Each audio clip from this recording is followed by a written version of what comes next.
And we're back with another episode of the Off the Tools podcast with myself, Wayne, and Andy Jones. How are we doing? We are good. We are good. Another one with a big, in my opinion, a big topic and something that is massively underutilized in the antiquated trade game of the UK. Definitely. And that subject is systems. So this will probably be, again, one that we keep coming back to. There's probably going to be lots of discussions around systems, but we have to start somewhere. So I'll give you what I feel systems are. There's two sides to systems, in my opinion. There's the technical side, which is like on the computers and things like that. And then there's like your internal processes, which are sort of mechanical systems. Today, I want to focus on technology, really, more than sort of processes side of it. In this day and age, there is no excuses for not using systems. I'm pretty sure 99.9%. Oh, little cameo from my wife, bringing me a cup of tea. She's on camera. There's no excuses not to be using systems. And the chances are 99.9% of you are using systems in some way, whether it be an email system. I'm guessing every business accepts email. Whether you're sending text messaging, that's a system, right? That's all base level, entry level, obvious things. What I want to talk about is the business systems that start to propel your business, make it professional, starts to build value in the customer's eyes, right? And it makes logical sense to sort of give a little bit of context around where I'm going with this. So in my eyes, there are four fundamental technology systems that everybody should be using if they want to build a business, not just have a job. And that starts with lead and sales management at the beginning, okay? Then job management, then quotation and sales software, and then accounting software at the end. In my eyes, though, those are as important as having a van and having tools. In my eyes, they are, if we looked at this as a traditional shop, they are your shop and your front desk and your till. These are things that no shop would open up without a shop or without a way to take payments or without a way to sell those products. These are the fundamentals. And I think naturally, we won't go too technical today. I think if we focus around job management systems, because it's really the first level that most people will dip their toe into, there's lots of different types of job management systems out there. I've got no notes here, so I'm just working off the cuff, but to name some popular ones, you've got likes of Gas Engineer Software, Tradeify, Commusoft, ServiceMate, SimPro, there's Payaka, there's loads. There's loads more. There's always new ones being developed. But fundamentally, those are probably the main ones that most people will have heard of in some capacity. Those that have followed Off the Tools for a while will know that ServiceMate is our preferred software. That said, a lot of members in the group use alternatives, so we're not a cult for ServiceMate. We are official partners with ServiceMate, so we can help you develop that system.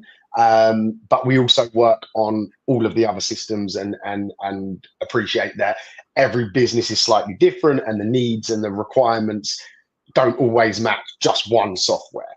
So when I'm talking and talking about systems, ServiceMate will be my natural tongue, so to speak, because it's what I've used for coming close to nearly a decade, I would say. Don't know precisely. I think it was 2015, 16, 17 time, somewhere around there. But for me, the importance of having a job management, there's many reasons why you should be using a job management system. At the very base level, it's just keeping hold of customers' data, just making sure that you're logging names, addresses, emails, and then going further from that, you're obviously creating invoices, taking payments, communicating with the customer.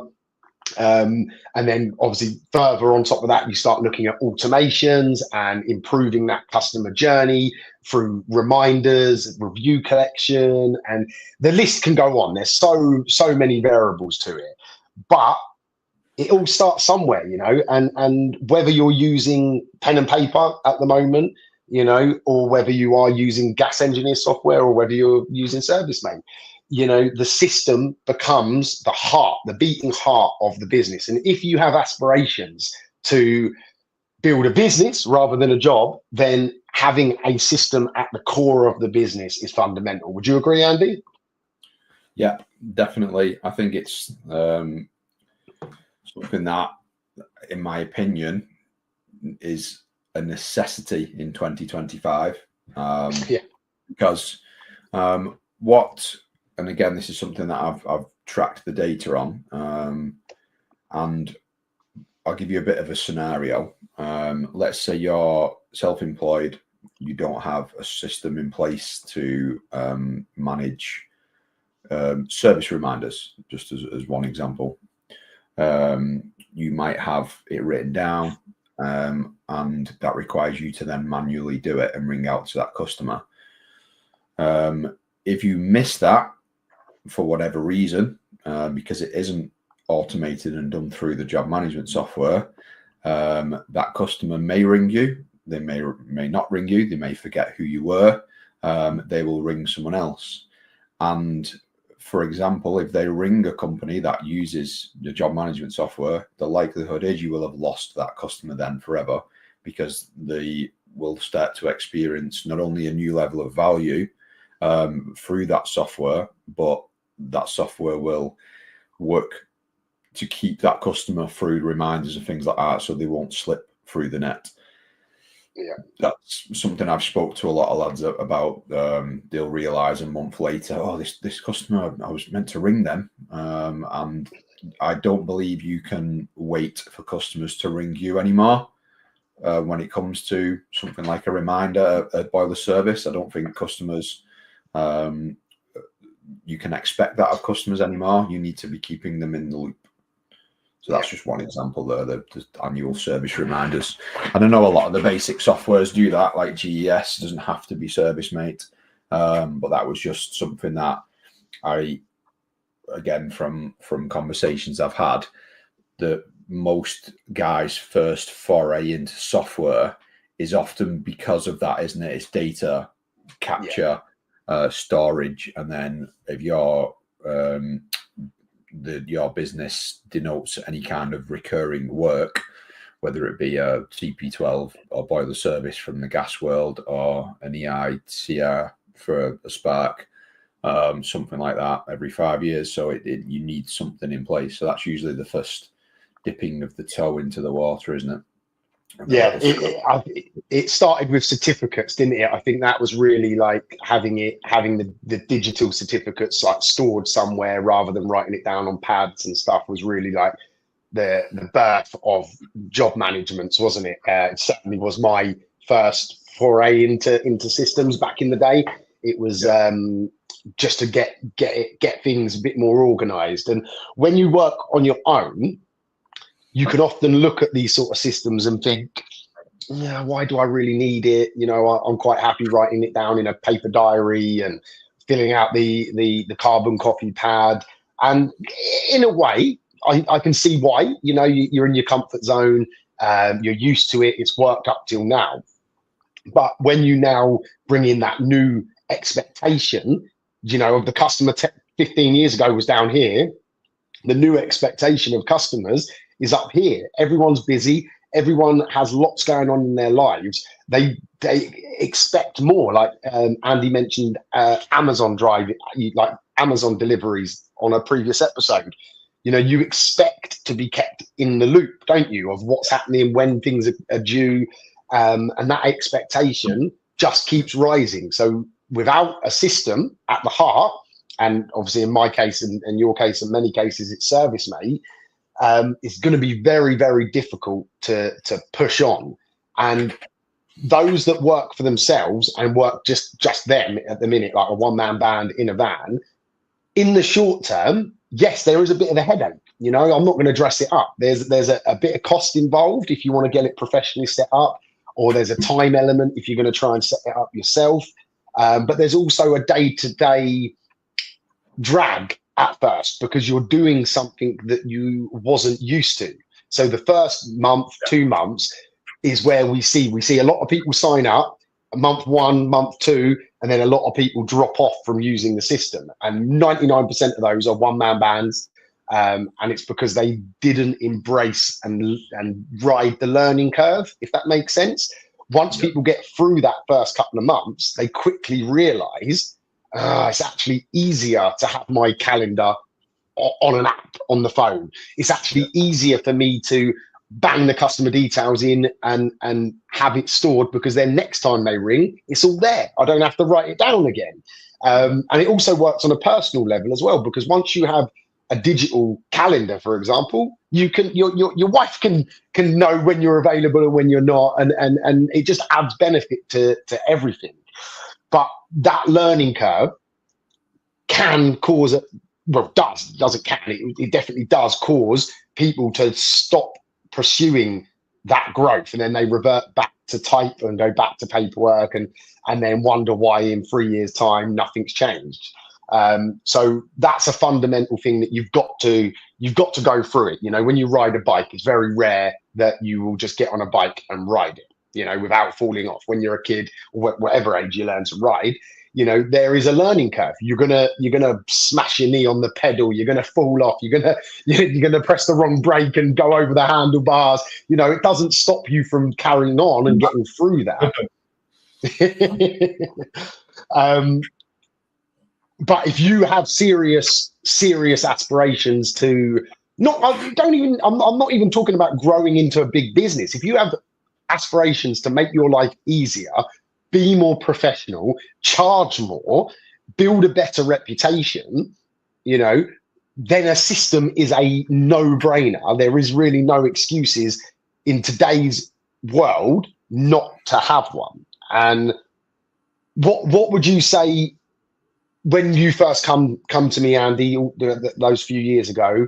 You weren't using anything really. I think was you doing certificates on gas engineering, I think? Or was you not even doing that? No. So what was the hardest part of transitioning into a systemized system for you?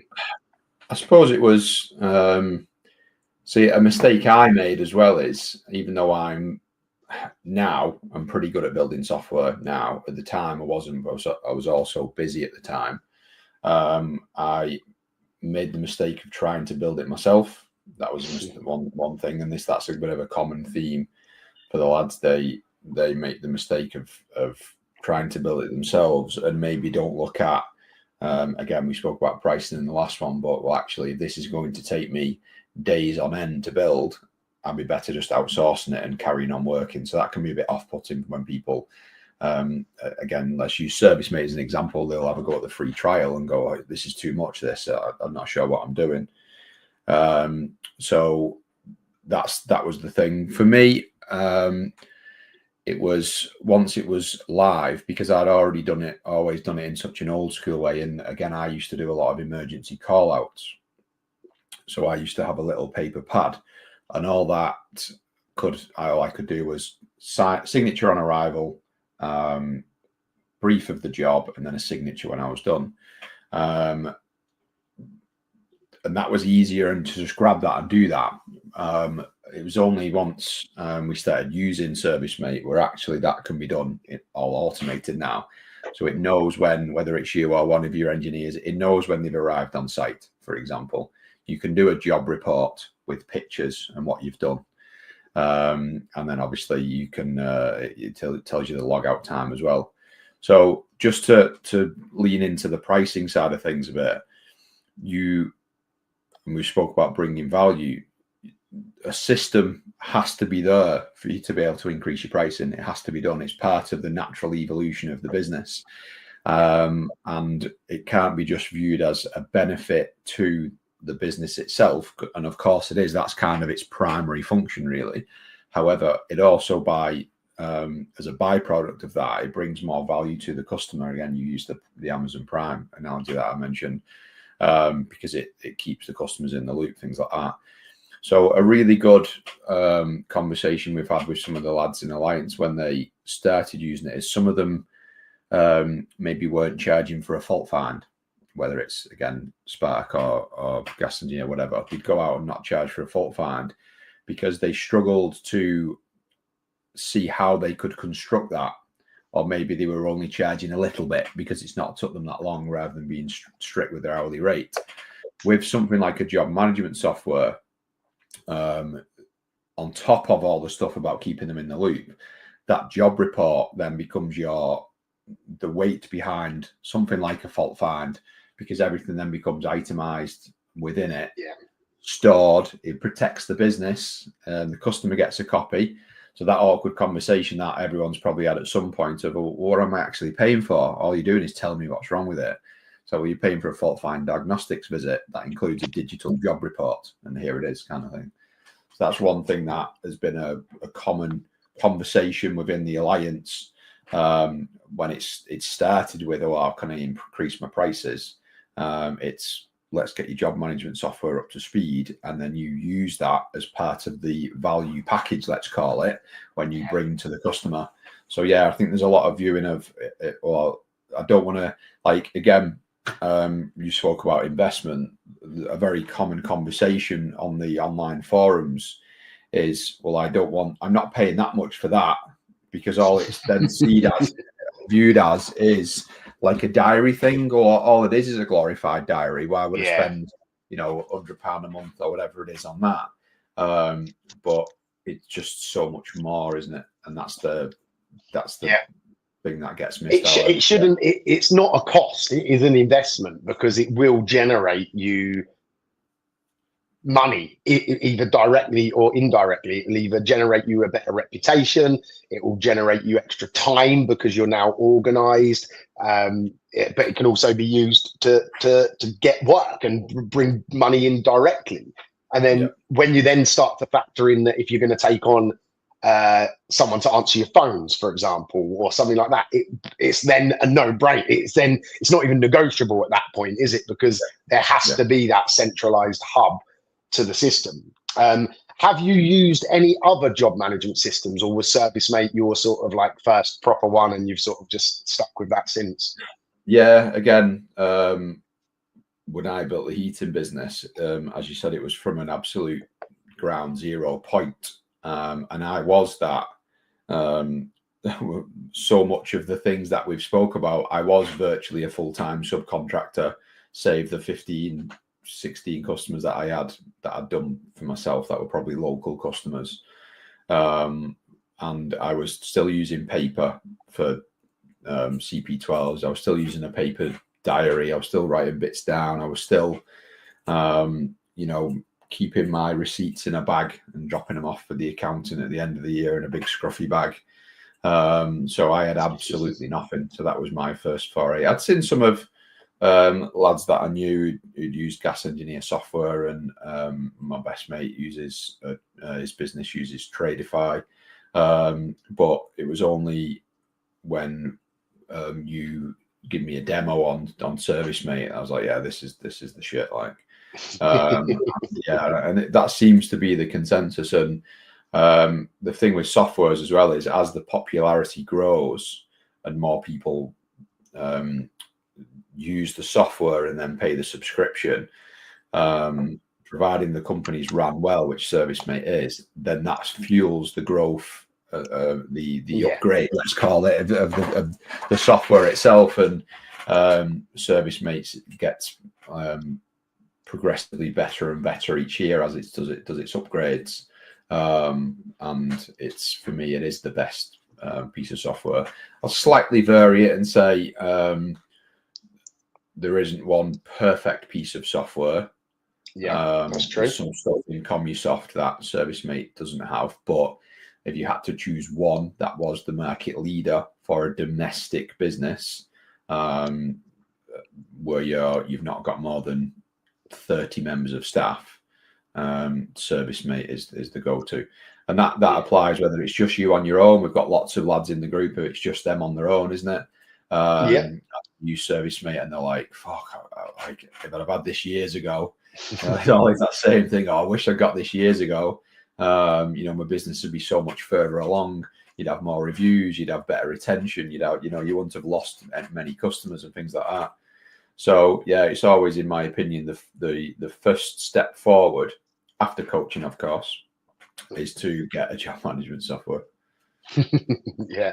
And you mentioned obviously coaching there, but that's very important part of a system as well, is having the right people around you that can help you with it, help you understand how to use it, what to use it for, which again, a little shameless plug here for Alliance, but that is part of what we do at Alliance, isn't it? It's that support network, that level of expertise that is not just me and you, it's the other lads in the group that are seasoned business owners now, and all progressing, all at different levels, all from different walks of life. It all plays into the ecosystem, doesn't it? Yeah, I was just about to lead into that. That's the beauty of it, is when the majority of the group is using a job management software, using ServiceMate. I think everyone in the group is using a job management software. But then you can lean on the rest of the group then, because it becomes a bit of a hive mind, because it's ever evolving. And we've got another scheduled podcast to talk about AI. And most of the job management softwares have AI built into them now in varying degrees. So that's, again, conversations to be had with the other business owners within Alliance, of how can I leverage this the best. But yeah, there's just so many, you hit the nail on the head, really, is that it should never be viewed as a cost to the business. I think, again, a lot of it's the sole trader kind of mindset lads who see it as a cost rather than seeing it as a way to elevate the business in multiple ways. And as a result, you can then increase your pricing because you've elevated your business. And it then goes far beyond like cost serving. But I don't know, and we spoke about this on the long podcast. If you pay £100 a month for job management software, and even at a very absolute base level, it frees up enough time in your month to do 2 further jobs and generate more than it costs you, that in its very simplistic baseline form makes it worth it. It's impossible for it to only be bring that little amount of value, in my opinion. But that was like a really simple analogy that we used, isn't it, to say why it's foolish not to use one. And it's usually just lack of knowledge about them, or a stubbornness from, like you raised in another episode of, you learn from an old guy, kind of thing. Who then, it's like, well, the guy I did my apprenticeship with didn't do it, and he was doing all right. But time, like technology, is moving fast, but more importantly, customer requirements is moving faster. The trade industries themselves, or in terms of actually doing the work, hasn't really changed, has it? You know what I mean? The combi boiler is still very similar to the one that it was 20 years ago, even 10 years ago. Fuse boards have become a bit safer, but they haven't changed that much. The way you throw plaster on a wall, the way you paint and decorate a house, it's very, very slow moving in that realm of things. But the other side of stuff, and what customers demand from the other side of the stuff, is changing rapidly. And again, to echo the pricing conversation, if you're not pushing forward and putting things in place that allow you to push your pricing not just in line with inflation, but then above and beyond, then you're losing money year on year. So that investment into the software, that a lot of guys think, well, I don't want to do that, it's going to cost me money. To actually know, I would argue you have to to implement it. Otherwise, the business is going to slip further and further down in terms of its profit margins. Yeah. And also, one thing that I've noticed massively is so when I first started using systems, I was one of the forerunners. There weren't many people in my area doing it. But over the last decade, obviously, more and more people are learning. They're improving, and the base level of service is going up. So if you're not improving, you're not just staying still. You're actually falling further behind everybody else in your area. So even from that perspective, it's sort of get on the train or get left behind, isn't it? Because every year that passes, especially, we're not going to touch AI today because that warrants its whole discussion. But you factor in AI, the speed that's changing everything at, it's only getting faster. Everything is getting faster. So the longer you procrastinate and sit on your hands and don't take any action, the harder it's going to be for you to catch up. Just simple things, right? So a review collection system, right? Yes, you might have all good intentions to send out a review link, right, to every customer on every job that you do. Chances are you're busy, you forget, you go, I'll do it at the end of the week. Then the end of the week comes and you don't do it. Then a month passes by and you realize, I haven't done it for a month. So you think, it's too late to send it to these guys, so I'm going to start again today. And you might send it a few times, you get a few reviews, then you get busy again, you forgetful, you forget about it, right? You're going to get 20, 30 reviews over the course of a couple of years, probably like that. But then you're competing against guys like me, Andy, and other Off the Tools Alliance members that are sending out multiple review requests on every job, completely hands-free. It's not taking us any time. It's all built in to the systems that we have built. So that is why I sit here today with over 1,500 reviews. You imagine, right? You imagine the poor 25-year-old lad that's just give up his job and he's going self-employed and he's trying to do it the old school way because that's all he knows. And he's trying to compete with my company in my town when I've got such a vast amount of reviews. And Andy, what are you at? You're like well over 1,000 now, aren't you, across all the platforms and that? Shy of 1,000 now again. So and that's not from the start of the business. That was from the start of getting software. So we've had software now for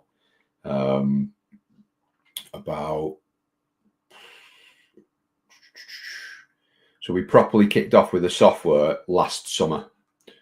So we've probably achieved 800 reviews in 18 months. Yeah. So you imagine that competitor, if they had started a year ago to try and keep up with Andy, then they would be like, now it's a mountain, isn't it? It's not just a little hill. They're not a little bit behind. Just in that short amount of time, they're now a marathon away from catching Andy, and that is just compounding every single day. And that's just one example. Review collection. Let's look at reminders. We touched on reminders earlier. Every single boiler service that happens in mine, Andy's, and other Alliance members' businesses, they are getting reminders every single year after that job. So we're not leaving it to chance. So we're not only are we building our reputation with the review collection side of things, we're actually driving revenue and customer retention and increasing that lifetime value of our clients every single year. And what's even better is we're not doing it. As in, once it's built, apart from the odd tweak here or there, you might want to change a bit of a wording in one of the messages that go out or something. My system that runs my business pretty much hasn't been touched, apart from the odd spelling mistake found or something like that, in nearly 6 years. So 6 years ago, I invested some time and money to build something that is still to this day serving me and doing jobs for me and helping me build my business when I don't have to do anything for that to happen. And that's just two very basic examples of how job management can help. Then we start factoring in invoicing, right? If you're invoicing, guess what? We're going to remind that customer that they haven't paid, so you're going to get your money quicker, more efficiently, and without any hassle. Then you factor in sending out quotes. You can send quotes out through the software. Obviously, we use Quotient, which is another discussion point. But ServiceMate and other job managements can do basic quoting. So now you've got solid records. You're chasing up these quotes on autopilot. All of this quickly just eliminates that little bit of a learning curve at the beginning and that little bit of cost that it might cost you. And it just becomes the beating heart of the business, doesn't it? Yeah, 100%. It absolutely blows away the cost that it is. The cost of the software absolutely blows it away. It's not even I've always said if ServiceMate doubled their price tomorrow, maybe I shouldn't say this publicly, I wouldn't even blink at paying, because the value is just there 100x, it's in essence, I see it as an infinite return on it. Yeah, like I say, I like how you mentioned again about it's usually once it's set up, and that is the daunting part of it. It's when the setup at the beginning, the setup costs, and then you getting to use it yourself can be quite daunting. But once it's in and it's dialed in, then you just let it run. Don't you? Like you say, you can make the little tweaks if you want to, change little things as you see fit. But once it's done, and you use it, and it gathers the data, and you're all right. Yeah. And the level of like professionalism that it garners, if that's the right word, I'll go a little, like, so in business, there's something called a customer journey. Okay. And that is in essence the route that customer takes from sort of first contact, well, even before that, but let's just start at first contact through to job completing and then looking after that customer into the future. And to show you what is sort of possible, I'm just going to quickly describe the basic service customer journey that my customer will go through if they book. Let's choose a boiler breakdown, right? So let's say they ring my office or they send an inquiry through to my office today. They're going to be obviously greeted, introduced to the company, customer details taken. So now, first of all, we've got some valuable data. We've got their name, address, email, phone number, and obviously the problem that they're experiencing. How we've collected that data could be through an online form, could be through a phone call, could be through a voicemail. It's irrelevant. In essence, that's the start of the basic customer journey. We then book that job in to the electronic diary that's built into the system. Okay, so the office lady can clearly see who's available when. We then book that job in. As that job is booked in, a booking confirmation is sent out to the customer via text and email. Okay, so stage one, they're now already being confirmed. So they've had it confirmed on the phone, but they now have a digital copy that shows that the appointment's booked, and that is when someone's going to turn up. Then they get a reminder. Okay, so a couple of days before or 24 hours before, I can't remember its specifics, they will get another text and email that just says, don't forget, you've got an upcoming appointment with us at this time. So it limits people forgetting, going to work, not communicating and letting us know that they don't need us anymore, etc., etc. Then the next stage to that is they will then, when the engineer, whether it's myself, whether it's one of my staff, are actually going to start to travel to that job, they get another notification that tells the customer we are 27 minutes away, or whatever it might be. Then obviously the service, you deliver the service that you're there for. Sorry, what I've also forgotten there is they also get a confirmation of the costings go out via a text message and an email as well. So whatever's been discussed on the phone with regards to our call out fees in this example of a breakdown are emailed and text. So again, we're eliminating any ambiguous, the office never told us there was a cost or whatever. Anyway, back to the job. We do the job, etc. Let's say it's just a low pressure. We top the pressure up, blah, blah, blah. We do the job. We then generate a customized job report for the job at hand. So we take a couple of photos, we write a description, that generates a beautiful looking PDF. Beautiful is probably an extreme word. A nice looking professional PDF is probably more realistic. Kind of a bit glamorous there with beautiful. That is then emailed over to the customer alongside the invoice, which the invoice has the ability to pay online, or you can even take payment via your phone, like a card terminal. They can tap it. If it's over £100, they can just enter their PIN and make a payment. So at this stage, with everything that I've just done, there has been very minimal input. All that's been done is the job has been booked in. All of the rest of that, and obviously we've done the breakdown, so they're the two physical elements that have happened. Everything else has happened on autopilot. Then let's say that they don't pay for whatever reason. Let's just say like the engineer didn't have time to take payment.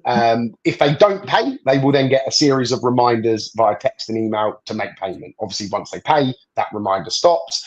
They'll also, on the back end of this customer journey, they will also get a couple of texts and a couple of emails to encourage them to reach out if there's a problem and ultimately leave us a review. And then we also have one later on in the journey that asks them if they know any friends or family that need work to point them in our direction.